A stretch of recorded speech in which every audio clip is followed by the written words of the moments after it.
Bonjour et bienvenue sur votre série de podcasts Faire bien.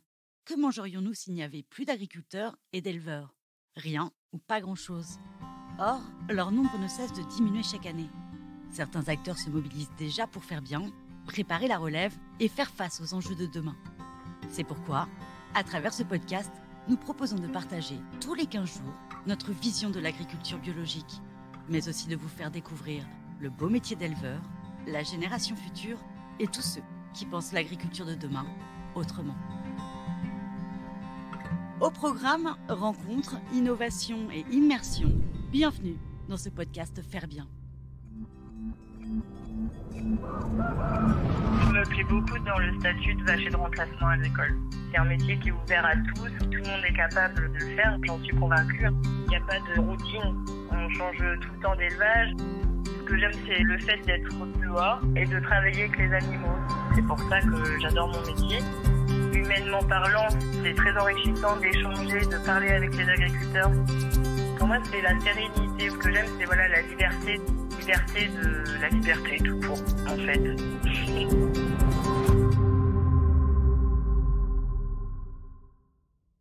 Après avoir fait la connaissance de Thibaut, un jeune éleveur qui a effectué des remplacements depuis l'âge de 16 ans, place à Leslie, qui habite près de Vire, en Normandie. Alors que rien ne la prédisposait au métier de vachère, découvrez le portrait de cette jeune remplaçante de 27 ans, passionnée d'animaux et qui n'échangerait pour rien au monde son nouveau quotidien.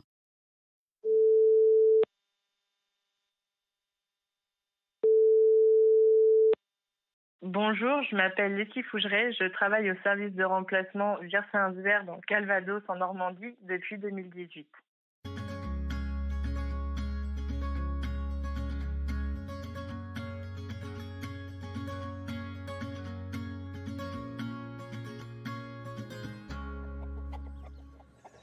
Alors, ma mère avait une ferme il y a longtemps, mais elle a arrêté d'exploiter quand j'avais 12 ans. Donc, je suis assez vite sortie du milieu agricole pour retourner dans une filière plutôt commerciale. J'ai fait un DUT technique de commercialisation et une licence dans le commerce de matériel de travaux publics. Et en fait, après avoir fait mes stages d'études et avoir travaillé 1 an dans la filière, je me suis aperçue que c'était pas du tout ce qui me convenait. Et après 1 an dans le commerce, en fait, je suis partie et j'ai trouvé aussitôt du travail en tant que peseuse au contrôle laitier. C'était un poste qui consistait à prendre des échantillons de lait dans les fermes pour contrôler la qualité du lait. Sauf que très rapidement, en fait, je me suis aperçue que j'avais plus envie de traire les vaches et d'être au contact vraiment des animaux plutôt que d'être que de passage dans les fermes et de ne pas pouvoir participer aux soins des animaux. Donc, ma belle-sœur, qui avant était salariée au service de remplacement, m'a conseillé de m'inscrire et c'est ce que j'ai fait et puis ça m'a plu.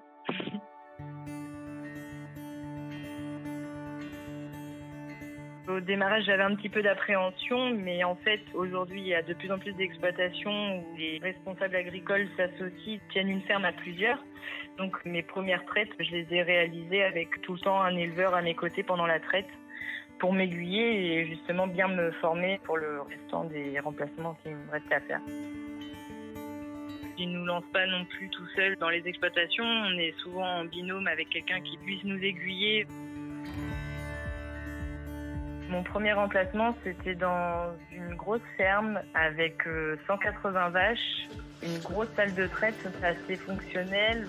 Le service de remplacement où je suis nous a envoyés là-bas au début de notre carrière. La personne en fait est habituée à avoir des débutants et à les former. Donc voilà, des agriculteurs très gentils qui ont souhaité participer au service de remplacement en formant les personnes qui arrivent. Franchement, une fois qu'on est dedans et qu'on est dans le mouvement, ça suit son cours.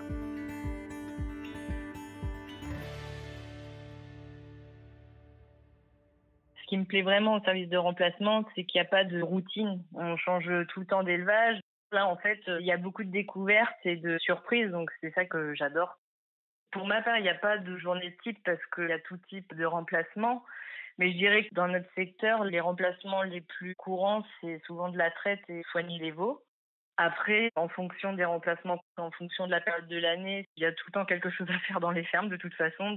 Vu qu'on intervient en tant que remplaçant, les personnes profitent qu'on soit là ponctuellement pour faire des choses qui ne prennent pas forcément le temps de faire le restant de l'année, ou du moins qui ne peuvent pas faire tout seuls. Donc les tâches sont aléatoires. C'est là où c'est hyper intéressant. Il y a des fois, on va arriver dans une ferme le matin et on va pas du tout savoir ce qui nous attend dans la journée. C'est super. Moi, en tout cas, c'est ce qui me plaît dans mon métier.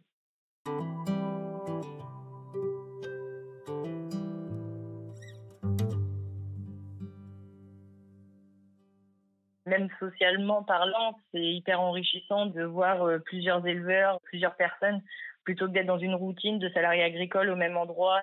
Les agriculteurs, pour être tout le temps à travailler chez eux, au final, ils sont quand même assez contents de voir des personnes extérieures. Et c'est vrai qu'il y a beaucoup de curiosité, d'échanges. Ils sont souvent curieux de savoir ce qu'on fait dans les autres fermes, ce qu'on fait dans notre vie chez nous. Enfin, c'est vraiment un échange humain qui est pour moi hyper fort.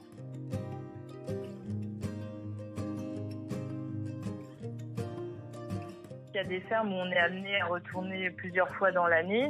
Là, je dirais que c'est un lien qui se tisse au fur et à mesure. Après, des personnes qu'on remplace vraiment ponctuellement, qui font appel au service de remplacement qu'une fois dans l'année.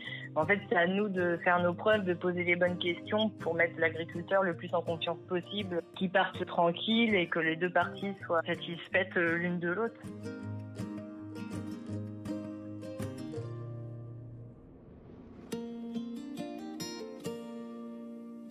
Pour que ça se passe bien aussi, c'est à nous de poser les questions type entre guillemets. Si l'agriculteur il a une routine avec ses bêtes, déjà on est quelqu'un de nouveau qui se présente dans la ferme, les vaches, on croirait pas comme ça, mais en fait quelqu'un d'étranger, elle le voit tout de suite. Je prends l'exemple de la traite, il y a des vaches qui préfèrent passer en premier, il va y avoir une certaine vache qui aime passer en dernière, et c'est à nous de vraiment essayer de récolter le plus d'informations possible sur la routine de la ferme pour en fait ne pas trop perturber les animaux.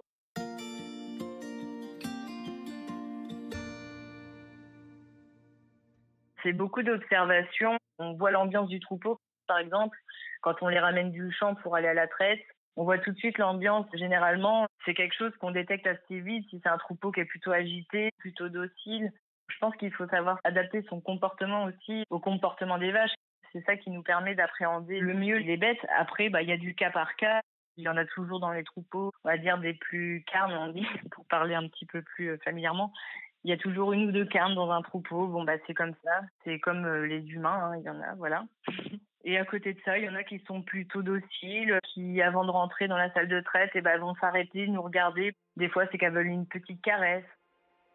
Moi, je sais que je suis assez sensible à tout ça parce que j'adore les animaux. Par exemple, ce qui est trop mignon, c'est de voir un vélage et les premiers instants de vie. Donc, on voit tout de suite l'instinct maternel de la vache qui lèche son veau. Donc, c'est vraiment un moment privilégié parce qu'on voit que lui, il découvre tout le grand univers auprès de sa maman.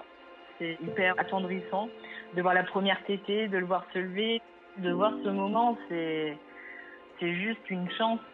Et de prendre soin du petit veau. Après, il nous reconnaît à la voix. Ce que j'adore aussi, moi, c'est les vaches en gestation, donc encore leur veau dans le ventre.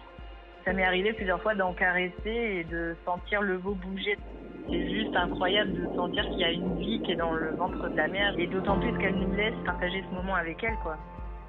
À la naissance, les veaux, ils sont un petit peu pâteaux. C'est là où c'est merveilleux, c'est qu'on voit que la mère, elle est là pour les aiguiller le mieux possible. Avec son museau, elle pousse le veau vers sa mamelle, l'air de dire « Allez, vas-y, c'est là qu'il faut que tu tètes ». On se dit que la nature est vraiment bien faite et c'est quelque chose, moi, qui me tient vraiment à cœur et c'est pour ça que j'adore mon métier.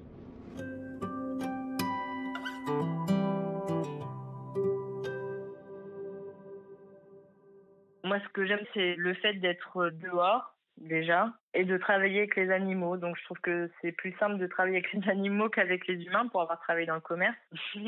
Pour moi, c'est la sérénité, voilà. C'est pas du tout la même pression qu'en entreprise avec des horaires qui sont hyper carrés et tout ça. Ce que j'aime, c'est la liberté tout court, en fait. Donc à ceux qui hésitent à faire des remplacements, je leur dirais qu'il faut vraiment oser se lancer. C'est une super école si derrière ils veulent s'installer ou même être salariés agricoles. Ils vont apprendre plein de choses différentes de par les systèmes qu'on rencontre. Et même humainement parlant, c'est très enrichissant d'échanger, de parler avec les agriculteurs. Ça peut amener une réflexion personnelle en fait. C'est un métier qui est ouvert à tous, tout le monde est capable de le faire. Moi, j'en suis convaincue. Je suis très bien en tant que salariée et je me plais beaucoup dans le statut de vacher de remplacement agricole.